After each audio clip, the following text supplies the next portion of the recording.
Muy, pero muy bienvenidos al Centro Familiar de Adoración aquí en Baton Rouge, Luisiana, los Estados Unidos de América.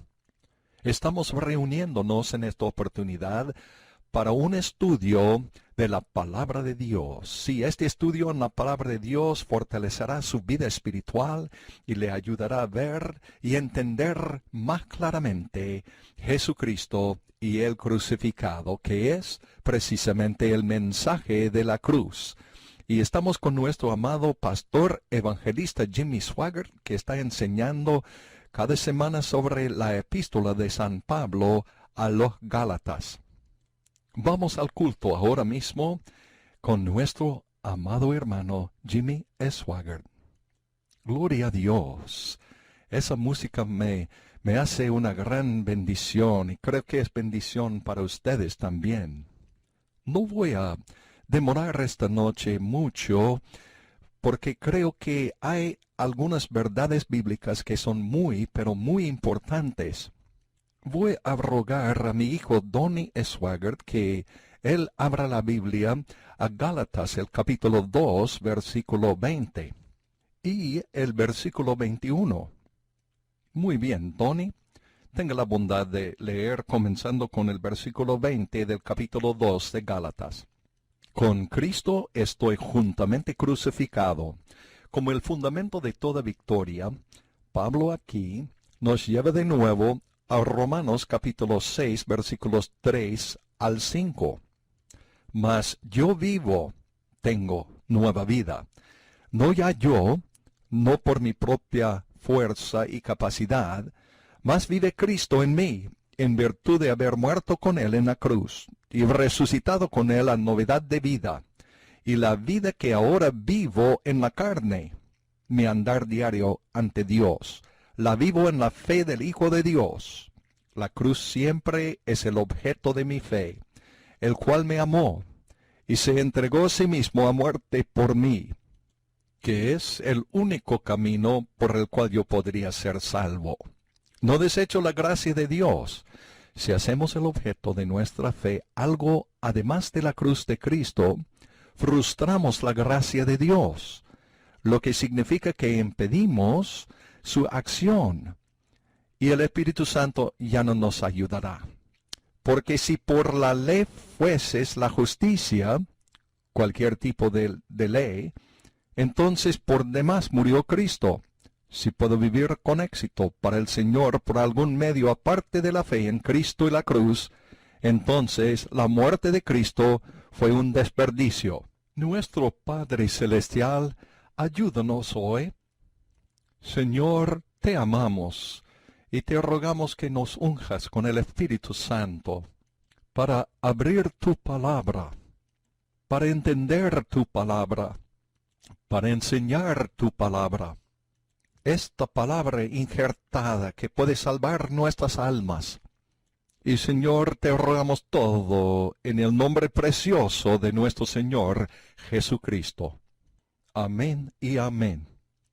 En el versículo 20 y 21, la palabra de Dios nos da la forma en que debemos vivir por Dios. Está en una forma bien abreviada.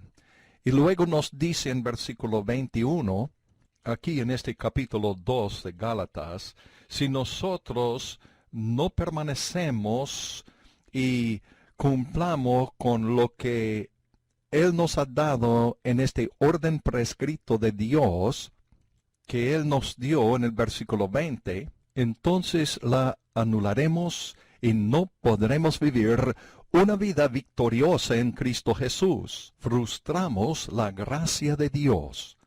Vamos a regresar y a hacer de nuevo la lectura de esta porción bíblica parte por parte. Pablo dice, con Cristo estoy juntamente crucificado. La palabra crucificado, empleada allá en el idioma original, idioma griego, en que Pablo lo escribió, se refiere a una acción que ocurrió en el pasado, pero tiene resultados continuos y resultados que nunca terminarán. Este es precisamente una declaración bien poderosa. Cuando él dice, estoy juntamente crucificado con Cristo, quiere decir que yo he muerto con él en la cruz del Calvario, en el sentido espiritual. Y esa acción que ocurrió tiene resultados continuos aún hasta esta hora. Y de hecho, para siempre jamás. Pablo dijo en Romanos el capítulo 6, versículos 1 al 5, ¿perseveraremos en pecado para que la gracia abunde? En ninguna manera, porque los que somos muertos al pecado, ¿cómo viviremos aún en él? ¿O no sabéis todos los que somos bautizados en Cristo Jesús? Y hermanos, aquí viene lo que el Espíritu estaba diciendo por medio del apóstol Pablo. Somos bautizados en su muerte, porque somos sepultados juntamente con él por medio del bautismo para muerte, para que como Cristo resucitó de los muertos por la gloria del Padre, así también nosotros andemos en novedad de vida. Porque si fuimos plantados juntamente en él, a la semejanza de su muerte, así también lo seremos a la semejanza de su resurrección. Por lo tanto, esto es precisamente lo que Pablo estaba diciendo cuando él escribió el versículo 20 del capítulo 2 de Gálatas. Cuando él escribió, con Cristo estoy juntamente crucificado, es lo mismo de Romanos 6:3, donde dice, somos bautizados en Cristo Jesús. Y otra vez en Gálatas, con Cristo estoy juntamente crucificado, mas yo vivo, no ya yo, mas vive Cristo en mí. Y la vida que ahora vivo en la carne, la vivo en la fe del Hijo de Dios, el cual me amó y se entregó a sí mismo a muerte por mí. Él estaba refiriéndose al libro de Romanos, capítulo 6, versículos 3 a 5, principalmente. Por lo tanto, él nos dice cómo vivir por Dios. Es de veras una declaración impresionante. Si usted interrogaría a la mayoría de los cristianos en el mundo, la sencilla pregunta, ¿sabe usted cómo vivir por Dios? Ellos le mirarían como un poco extraño. Yo recuerdo hace varios años que yo había hecho esta misma declaración aquí en esta iglesia, que la mayoría de la iglesia en el mundo no sabe cómo vivir por Dios. Yo podía sentir la reacción en la congregación. Esta pregunta tan sencilla, ¿sabe usted cómo vivir por Dios? La respuesta es tan sencilla que muchos contestarían, por supuesto yo sé cómo vivir por Dios. Pero la verdad es, si usted no entiende lo que Pablo nos dio aquí en este versículo 20 del capítulo 2 de Gálatas y de veras en todas las 14 epístolas que él nos dio, si usted no entiende la cruz de Cristo, cómo se refiere a su andar diario y su vivir para Dios, solo por ella puede usted disfrutar de victoria sobre la naturaleza pecaminosa. Entonces sencillamente usted no sabe cómo vivir por Dios. Esto significa que la mayoría del mundo eclesiástico hoy en día no saben cómo vivir por Dios. No saben cómo. Ellos luchan, intentan. Yo he estado allá. Yo sé de lo que estoy hablando. Es una cosa bien frustrante, de la cual vamos a tratar en un momento. Usted sabe que algo anda mal, pero no puede distinguir qué es. No puede decir qué cosa es. Usted sabe que algo no marcha bien, no está en lo correcto, pero usted no puede entender, no tiene el entendimiento de lo que es lo que anda mal, que no está correcto. Y la mayoría del mundo eclesiástico está precisamente en esa condición. Y cuando digo esto, y al decirlo no me refiero a los millones y millones que entran en iglesias y iglesias repletas de personas que no han nacido de nuevo. Sí, óigame, hay iglesias enteras que están llenos de gente que jamás han nacido de nuevo. Ellos simplemente y solamente son religiosos. En cambio, me refiero a gente que genuinamente, verdaderamente conocen a Dios. Ellos aman al Señor, están consagrados a Dios, están dedicados a su causa, a Cristo Jesús, y lo aman. Eso es loable, por supuesto. Es muy encomiable. Pero todo eso no significa que esa persona entiende cómo vivir por el Señor. He hecho una declaración hace unas semanas y el hermano Loring lo repitió en el programa radial hoy, y él dijo que debemos repetirlo. Y yo estoy de acuerdo con él. Y precisamente es esto. Cuando la mayoría de los cristianos hablan de la cruz, siempre hablan en tiempo pasado. Esta es la manera en que yo fui salvado. Y están en lo correcto al decirlo así. Cristo murió por mí. Quizás la declaración más grande que jamás ha sido hecho. Y he entregado mi corazón a Cristo. Todas esas declaraciones son maravillosas, son buenas. Pero después de hacer tales declaraciones, y perdóname por decirlo así, ellos estacionan la cruz. Ellos no piensan en la cruz como algo que tiene capacidad en su diario vivir, ni en sus vidas para Dios.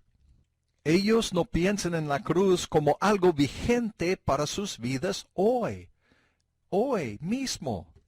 Nunca se les ocurrió que la cruz es algo en el pasado y si usted piensa así, si usted hace esa declaración y esa persona cae en esta categoría y ellos están pensando en la cruz en el pasado, este concepto define su teología.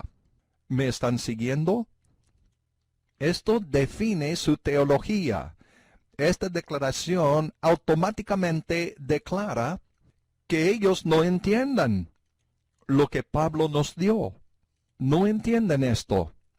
Cuando yo estaba estudiando la Biblia hoy en Segunda Crónicas, en el Antiguo Testamento, por supuesto, ¿y cuál es? El capítulo 33 o 34, lo que es, o lo que sea, Hilcías, el sumo sacerdote, bajo la administración del rey Josías, uno de los reyes más piadosos que jamás había sentado en el trono de Judá, y por extraño que sea, el hijo del rey Manasés, quien era el rey más profano, más impío que jamás había vivido en todo Israel.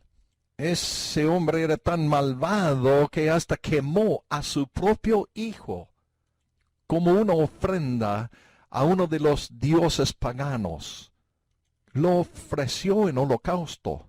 Y hay algunas evidencias que él ofreció más que un hijo en sacrificio, holocausto a ese dios pagano, a Moloch, o Quemos, o a Será, dioses paganos, o hasta en los lugares altos.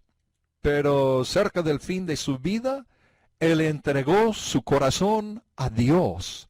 Y él reinaba en Jerusalén e intentaba hacerlo bien por medio de deshacer todos los ídolos en todo el país y despojarse de toda esa idolatría. Antes él había puesto en el mismo salón del trono de Dios, o sea, en el lugar santísimo, él había colocado allá una estatua de Aserá. Y ni siquiera voy a intentar describirlo, porque es demasiado grosero como para explicarlo aquí en una congregación mixta. Pero la Biblia dice, cuando él estaba en aflicción, él se humilló y buscaba al Señor. Y si Dios puede perdonar a Manasés, él perdonará a cualquiera si llegan a él con un corazón contrito y humillado. Aleluya. Oh, mi amigo, mi amiga, venga Cristo, Él te llama. Él te ama tanto que se ofreció a sí mismo en una cruenta cruz, derramando su sangre para cancelar la cuenta que había en tu contra, la cuenta de todos tus pecados y mis pecados, y murió por ti y por mí en su gran amor. Y Él te está llamando, mi amigo, venga Cristo. Ven a Él y deposita tu fe en Cristo Jesús y únicamente en Él y lo que Él hizo por ti en la cruz, cuando Él con su propia sangre pagó la deuda de tu pecado para que nosotros saliéramos libres de todo pecado y muerte. Y me refiero, amados hermanos, a la muerte espiritual, porque la paga del pecado es la muerte, la separación de tu alma de Dios y todo lo que Dios nos ofrece como resultado de esa obra terminada de Cristo en la cruz. Aleluya. Él puede perdonarte si tú puedes humillarte y venir a Él hoy y entregarse de todo corazón a Cristo Jesús. Hazlo ahorita. Aleluya, aleluya, qué salvación tan grande. Y amados, vemos aquí que el hijo de Manasés, ese rey que se convirtió a los finales de su vida, Josías, su hijo, sí parece que él fue criado con Jeremías el profeta. Y Josías entregó su vida a Dios a la edad de 8 años, y parece que bajo la tutela de Jeremías el profeta, aún antes de que Jeremías cumpliera la oficina, o sea, oficio de ser profeta a Israel. Y a la edad de 16 años entregó su corazón al Señor.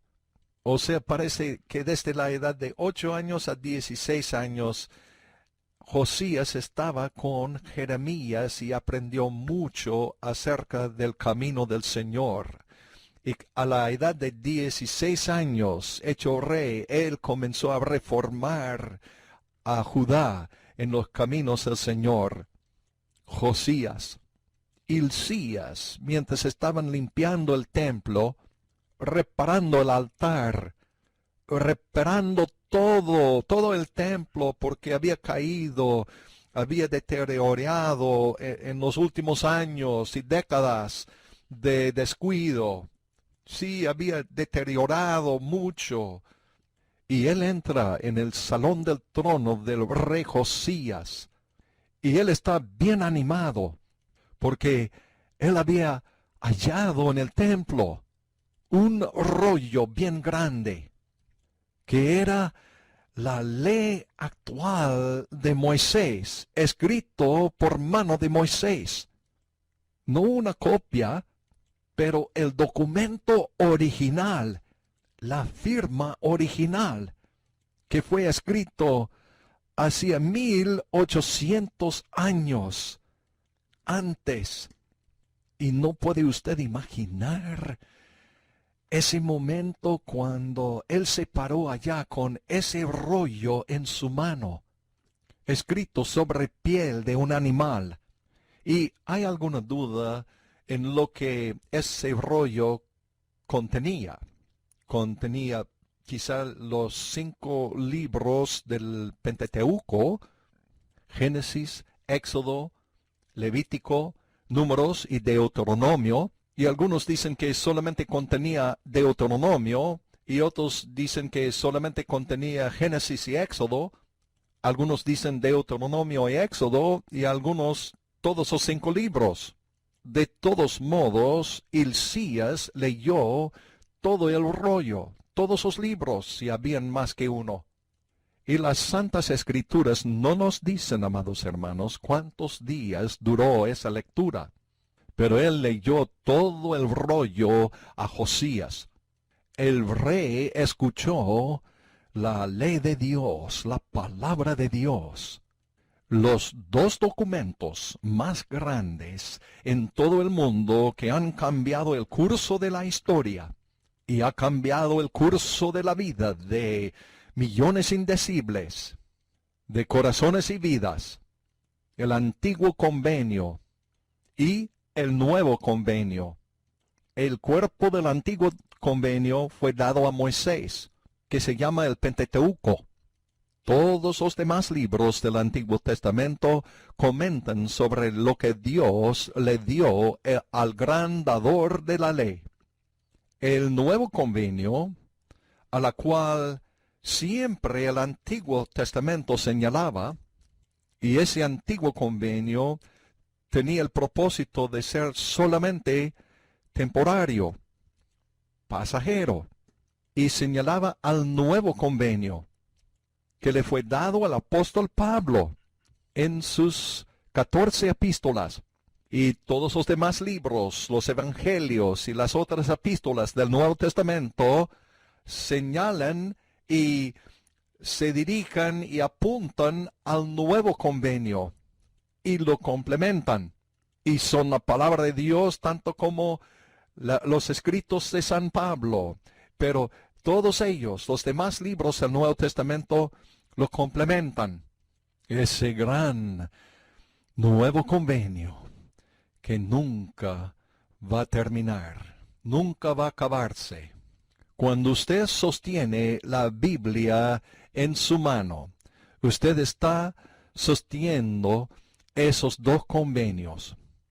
Son los documentos más grandes porque son la palabra del Señor que la humanidad jamás ha conocido. El Señor le dio al apóstol Pablo esta verdad que le liberó. Él era el primero que disfrutó del fruto de este nuevo convenio, como le fue explicado por el Espíritu Santo, en realidad por Cristo mismo. Y la declaración, miserable hombre de mí, ¿quién me librará del cuerpo de esta muerte? En el capítulo 7 de Romanos, gloria a Dios, Él encontró la victoria. Ahora, dice, ahora pues, ninguna condenación hay para los que están en Cristo Jesús, los que no andan conforme a la carne, sino conforme al Espíritu. Y ahora Él nos dice en este versículo 20 del capítulo 12 de Gálatas, y todo lo demás señala hacia esto, cómo vivir una vida victoriosa. Y es muy sencilla, tan sencilla que hasta los niños pueden hacerlo. Un niño puede entenderlo. No necesitamos, hermanos, ser ignorantes, pero tenemos los problemas de la incredulidad, los problemas de la carne. Tenemos los problemas de la obstinación, la voluntad propia. Es un asunto de su fe.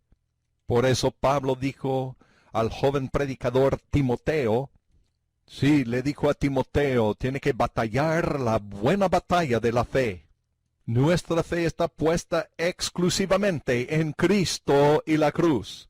¿Y cuán difícil es esto? Es un asunto de simplemente creer.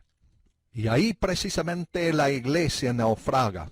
Si yo podría enseñar esto en todas las iglesias, la mayoría de ellas se pararían y dirían, sí, pero tiene que hacer esto y aquello, y tiene que cumplir esto y aquello, y lo que sea.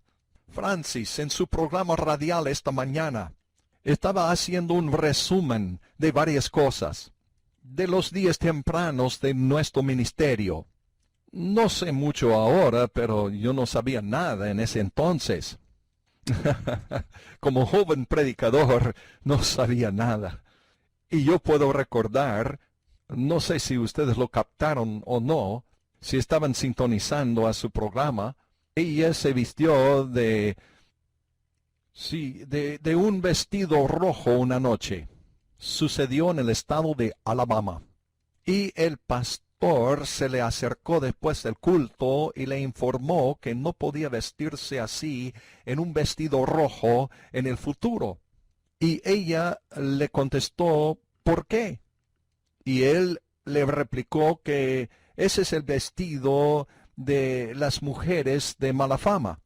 Pero Francis le respondió, perdón, pero yo pensaba que simbolizaba la sangre de Cristo Jesús. Pero me refiero a cosas necias, cosas tontas. Yo recuerdo además que en una oportunidad estaba hablando a unos pastores, quizá 300 de ellos, en el gran país de Brasil.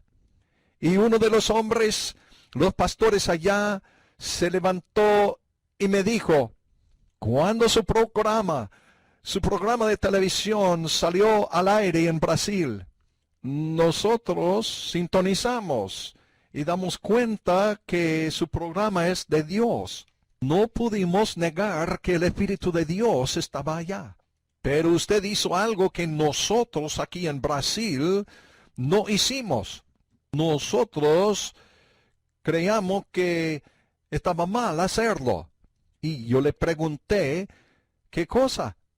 Él dijo, usted tocaba el piano, cantaba y además predicaba. Y todas nuestras vidas nos han enseñado que si usted toca un piano y canta, no puede predicar. O si usted predica, no podría tocar un piano y cantar.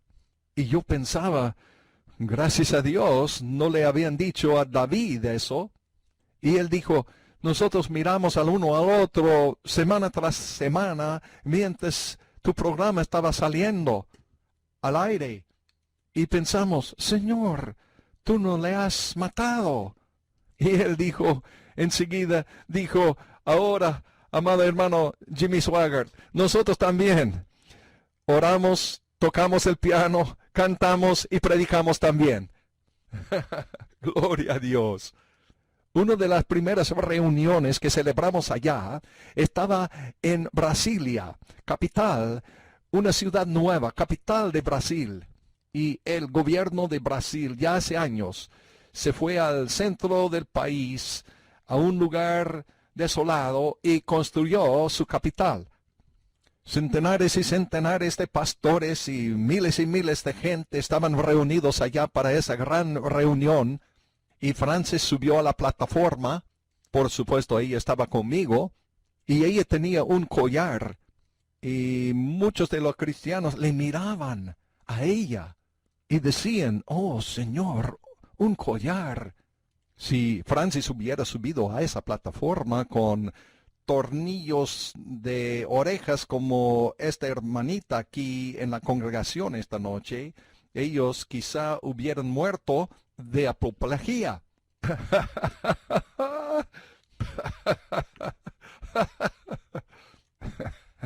Pero yo la hizo levantar, pero yo la hizo levantar a testificar, y ella se levantó y estaba dando su testimonio, y la gente estaba mirando, diciendo, oh mío, Dios mío, tiene un collar.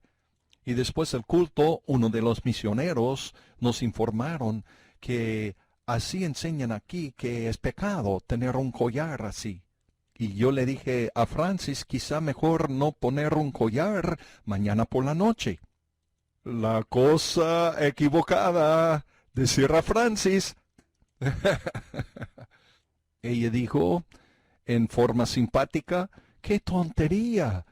Mañana por la noche voy a poner un collar más grande.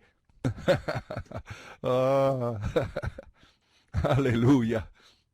Nosotros, amados hermanos, intentamos agregar, ¿qué estás diciendo, Jimmy Swaggart? Estamos intentando agregar a la fe todas estas cosas tontas, de las cuales nosotros creemos que nos trae la santidad o la justicia, y no lo hace, no nos trae nada. Dice aquí en la palabra de Dios, es por fe. Abraham tenía este testimonio que agradó a Dios, porque sin fe es imposible agradar a Dios.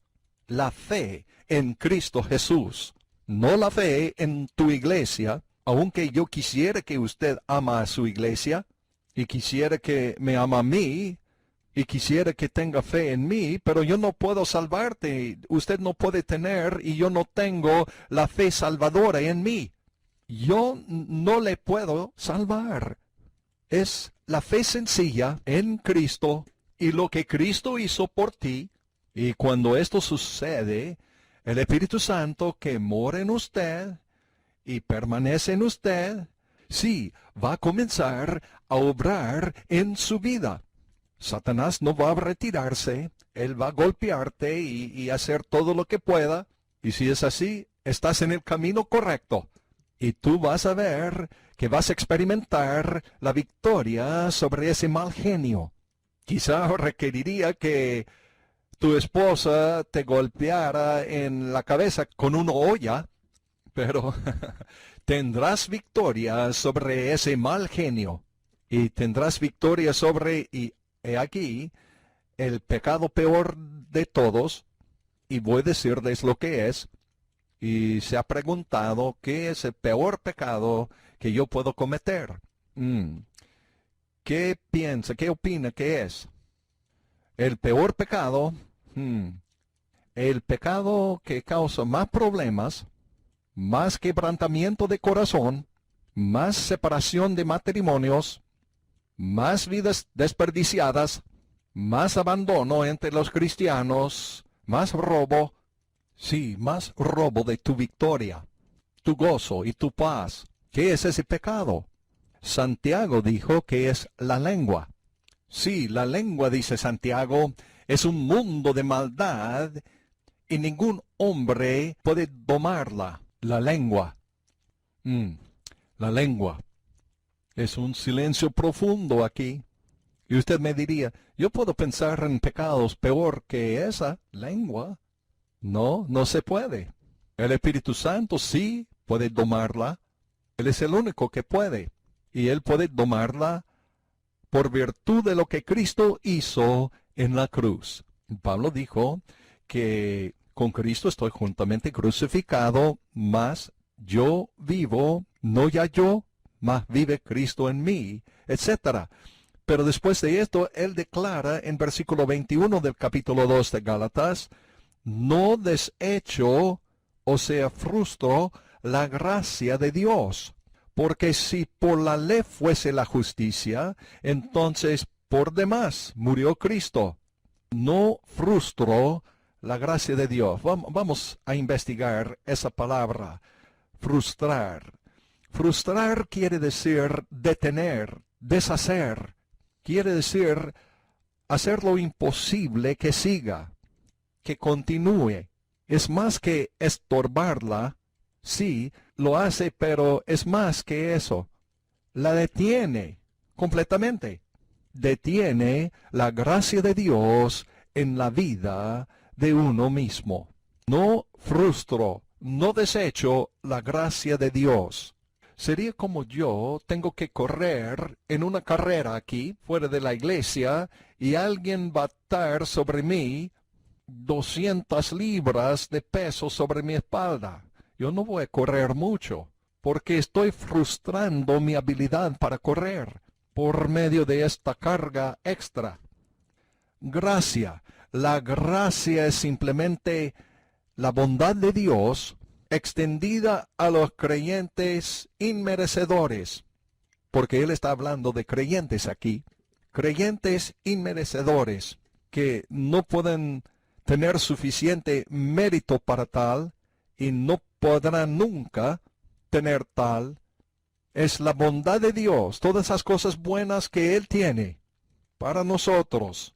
Esta es precisamente la gracia de Dios. Él nos da estas cosas buenas a nosotros.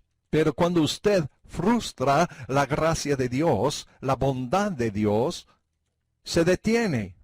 Y la manera en que está frustrada es por medio de lo que acabo de decir hace unos momentos acerca de todas esas reglas locas que las iglesias inventan. Yo quisiera decir, son reglas necias, reglas locas. Tiene que ser esto, o no puede hacer aquello. No tiene nada, absolutamente nada, con el vivir para Dios. Es precisamente estupideces, tonterías. Ustedes pueden ver que si usted pone su fe y si usted va a hacer esas cosas tontas, entonces su fe automáticamente va a ir a esa cosa. ¿Están sintonizándome? ¿Están captando bien? ¿Están siguiendo lo que estoy diciendo? En cualquier momento que usted pone cualquier cosa junto con Cristo y el crucificado, ahí estará su fe. Y usted frustra la gracia de Dios y se la detiene.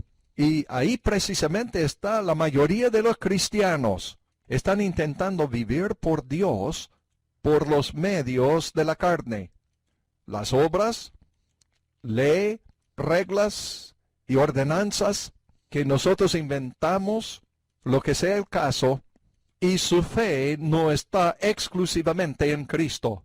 Ellos dicen que es, y el crucificado, ellos dicen que sí, pero no está en Cristo y el crucificado. Está en estas cosas. Yo puedo recordar cuando mi fe estaba en mi vida de oración. Fíjese en esto por un momento, por favor. Y si usted cree que estoy enseñando en contra de la oración, o estoy diciéndolo mal, o usted está intentando malentenderlo, la oración es uno de los elementos principales de la vida del cristiano. Y usted no podría mantener comunión con el Señor sin una vida de oración. Pero mi fe estaba en mi vida de oración. Y eso es precisamente equivocado. Está mal. Y estaba frustrando la gracia de Dios. Y estaba frustrando al Señor de hacer todas esas cosas buenas que Él quiso hacer por mí y en mí. Y yo frustraba la gracia de Dios. Pablo dijo, porque si por la ley fuese la justicia, entonces por demás murió Cristo. No se puede. La justicia viene, y esto significa lo que es correcto, lo que es recto, viene por su fe. Una vez más, por su fe en Cristo y el crucificado. Hace 30 o 35 años, yo compraba todos los libros que yo podía hallar sobre el tema de la fe. Y estaban produciendo esos libros sobre el tema de la fe en cantidades. 10 pasos para una fe mayor. 5 pasos para ganar la victoria por fe, y etcétera. Cómo aumentar su fe y tener fe en su fe. Así los temas y títulos de esos libros. Y fueron escritos por predicadores, y ustedes los conocerían, si yo los mencionaría sus nombres. Ellos escribían todos esos libros. Ni siquiera uno de esos libros exhortaba al lector poner su fe en Cristo exclusivamente y en lo que Él hizo en la cruz. Puede haber uno, pero yo no lo leí. Yo no leía y yo estaba buscando y leía decenas y decenas de esos libros, pero ninguno de ellos explicó cómo poner su fe exclusivamente en Cristo y el crucificado en la cruz para tener victoria en su vida. Siempre estaban otra cosa. Mayormente ellos nos exhortaban poner nuestra fe en nosotros mismos. Por consiguiente, quizá tenían fe, pero no es la fe que Dios reconoce. Ustedes recuerdan que después de su resurrección, los discípulos de Jesús, o sea, la resurrección de Jesucristo, sus discípulos, habían 2 de ellos, no creían que Él había resucitado de entre los muertos. Y verdad es que todos no creían. Cuando las mujeres regresaron de la tumba contando que su cuerpo no estaba allá, ellos no creían. Él se les apareció de repente a dos de sus discípulos cuando ellos estaban de camino a Emmaús, un pueblecito fuera de Jerusalén. Los discípulos no reconocieron quién era él. Ellos creyeron que él era nada más que un peregrino. Las Santas Escrituras dicen, y les dijo, ¿qué pláticas son estas que tratáis entre vosotros andando y estáis tristes? Dice Lucas capítulo 24, versículo 17. Ellos empezaron a relatarle todo lo que les había sucedido recientemente. Entonces él les dijo, oh insensatos y tardos de corazón para creer todo lo que los profetas han dicho. ¿No era necesario que el Cristo padeciera estas cosas y que entrara en su gloria? Y comenzando desde Moisés y de todos los profetas, él les declaraba en todas las santas escrituras lo que de él decían. Lucas capítulo 24, versículos 25 a 27. Mi amado oyente, mi amado hermano, la cruz de Cristo es el principio fundamental de toda doctrina bíblica.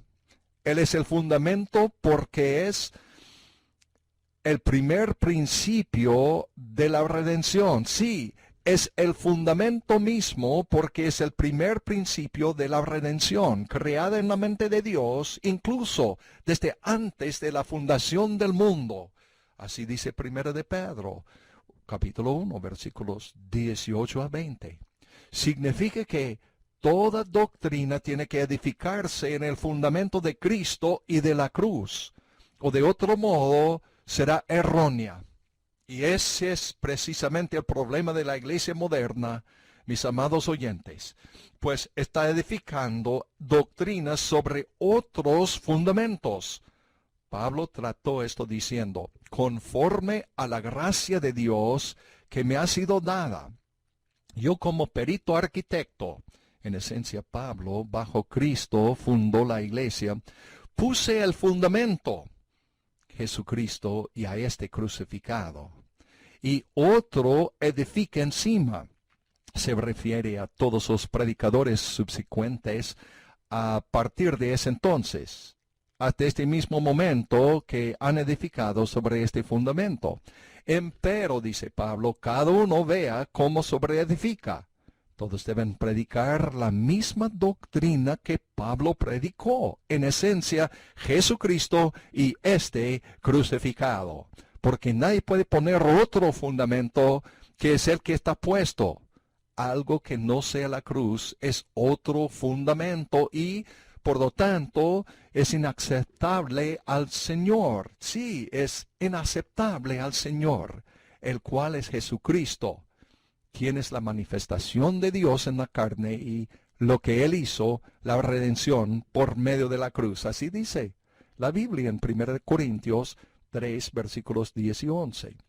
Otra vez, amados, en 1 Corintios 1, 17, que acabamos de citar, el Espíritu Santo a través del apóstol nos dice exactamente lo que es el Evangelio. Para ser breve, es la cruz de Cristo, como me dijo nuestro Señor cuando yo le estaba buscando durante todo tiempo y por fin en 1997 me dio la revelación de la cruz y me dijo, la respuesta que buscas se encuentra en la cruz.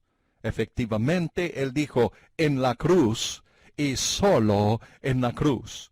Después de que el Señor me dio la solución en cuanto a la naturaleza pecaminosa, por algunos días me estuve preguntando cómo el Espíritu Santo intervino en todo esto. Y desde luego, yo sabía lo que Él había hecho, y en gran manera, pero no sabía exactamente cómo. Poco tiempo después, sabría exactamente el papel que Él desempeñaría, lo que comprueba ser una revelación de proporciones sobresalientes. Y además, regresando unos cuantos años anteriores a esa revelación, el Señor, de hecho, me había impresionado en el corazón en el mes de marzo de 1988, diciéndome, te mostraré cosas sobre el Espíritu Santo que aún no conoces. La revelación que Él me dio respecto al Espíritu Santo, es decir, cómo Él obra en nuestro corazón y vida con respecto a la cruz, era el cumplimiento de esa promesa. Sin embargo, esa revelación abarca una amplia información que he dedicado a estos estudios sobre el libro de Gálatas. Y quizá después de este estudio en Gálatas vamos a estudiar el tema del Espíritu Santo. Pero en este momento, amados hermanos, tenemos que regresar aquí a este punto focal de nuestro estudio en este momento. Y hemos mencionado un término que se llama la naturaleza pecaminosa. En terminología sencilla, la naturaleza pecaminosa es la inclinación del ser humano hacia el pecado. Cuando Adán y Eva cayeron, fue a un nivel de total conciencia de Dios al nivel más bajo, le da conciencia del pecado. Como consecuencia de la caída, su naturaleza entera se convirtió pecaminosa. En otras palabras, ellos estaban controlados por la naturaleza pecaminosa, del mismo modo que el inconverso en el mundo está controlado por la naturaleza pecaminosa. Sí, antes que usted, como creyente, entregara su corazón a Cristo, estaba total y completamente controlado por la naturaleza pecaminosa. Y en todo concepto, lo que se refiere a cada aspecto de su vida y vivir. En otras palabras, mis amados hermanos, toda su inclinación y persuasión eran con el objetivo de cometer el pecado. Pablo dijo, y Él os dio vida a vosotros cuando estabais muertos en vuestros delitos y pecados, en los cuales anduvisteis en otro tiempo, siguiendo la corriente de este mundo, conforme al príncipe de la potestad del aire, el espíritu que ahora opera en los hijos de desobediencia, entre los cuales también todos nosotros vivimos en otro tiempo en los deseos de nuestra carne, haciendo la voluntad de la carne y de los pensamientos, y éramos por naturaleza hijos de ira, lo mismo que los demás. Efesios 2, versículos 1 al 3. Vamos a ver, en el Nuevo Testamento del Expositor, y al fin de este programa vamos a enseñarle a dónde puede acudir en el Internet para buscar su ejemplo de este Nuevo Testamento del Expositor. Pero por ahora dice, y de ella recibisteis vosotros, cobraron vida, que estabais muertos en vuestros delitos y pecados, la depravación total debido a la caída y al pecado original, en los cuales en otro tiempo anduvisteis, siguiendo la corriente de este mundo. Se refiere al hecho de que los inconversos ponen en orden su comportamiento y viven con arreglos dentro de esta esfera de transgresiones y pecados, conforme al príncipe de la potestad del aire. Corresponde al hecho de que Satanás encabeza el sistema de este mundo, el espíritu que ahora obra en los hijos de desobediencia, el espíritu de Satanás, lo cual incluye a todos los incrédulos, por ello obrando la desobediencia, entre los cuales sigue la Biblia diciendo, con la explicación y las notas del Nuevo Testamento del Expositor, entre los cuales los hijos de desobediencia, todos nosotros también vivimos, estilo de vida, en otro tiempo en los deseos de nuestra carne, ansias depravadas, haciendo la voluntad de la carne y de los pensamientos. La nota dice, la mente de los inconversos es el laboratorio de pensamientos, impresiones, imaginaciones pervertidas, y éramos por naturaleza hijos de ira, también con los demás. Nota, la ira de Dios está irrevocablemente en contra del pecado. Y la única solución es la cruz de Cristo Jesús. Amados, todo esto nos dice que la naturaleza pecaminosa controla total y completamente al individuo inconverso, independientemente de quién sea, a pesar de que tenga estudios o no, nacida del pecado original, la humanidad está controlada por la naturaleza pecaminosa, que es la causante de todas esas guerras, las contiendas y la inhumanidad del hombre hacia al hombre. Como dicho ya, esta situación se mejora solo cuando se acepta a Cristo y lo que Él hizo por nosotros en la cruz. En la cruz solo se trata el asunto del pecado. Sí, en la cruz sola, allá se trató todo el asunto del pecado. Pablo dijo, pero y la nota dice en el Nuevo Testamento del expositor, este sacerdote, Cristo Jesús, habiendo ofrecido por los pecados un solo sacrificio para siempre, se refiere a la cruz, está sentado a la diestra de Dios, se refiere al gran contraste de los sacerdotes bajo el sistema levítico que nunca se sentaron porque su obra nunca fue terminada. La obra de Cristo en la cruz fue una obra terminada y no se necesitó repetición, según Hebreos 10. Versículo 12. Oh, mis amados oyentes, mis amados hermanos, cuando usted aceptó a Cristo, usted nació de nuevo. De ese modo se convirtió en nueva criatura en Cristo Jesús, según 2 Corintios 5:17. En ese mismo momento, el Espíritu Santo, en su progreso regenerativo, en su corazón y vida, le dio también la naturaleza divina. Así dice 2 Pedro 1:4. Cuando nació de nuevo, la naturaleza pecaminosa pasa a un estado de latencia en su vida. No es quitada, sino que, como dicho ya, se vuelve inactiva. No obstante, si usted como creyente no sabe cómo ejercitar bien su fe, lo que siempre tiene que estar en la cruz de Cristo se hallará dependiendo de sí mismo, aunque no entienda qué es eso lo que está haciendo. Cuando eso sucede, y me refiero a confiar en sí mismo en vez de la cruz, usted le fallará al Señor. Va a fracasar, mi amado hermano, mi amada hermana. Cuando esto ocurre, es como arrojar combustible al fuego. La naturaleza pecaminosa que ha estado latente en su vida, de pronto cobrará vida porque es el pecado lo que impulsa a esta naturaleza. Entonces comenzará a controlarlo tal como antes que fuese salvo. Como ya lo hemos mencionado varias veces, si el creyente no entiende la cruz con respecto a la santificación, no entenderá cómo tratar el asunto de la naturaleza pecaminosa y no podrá obedecer al Señor, no importa cuánto lo intente.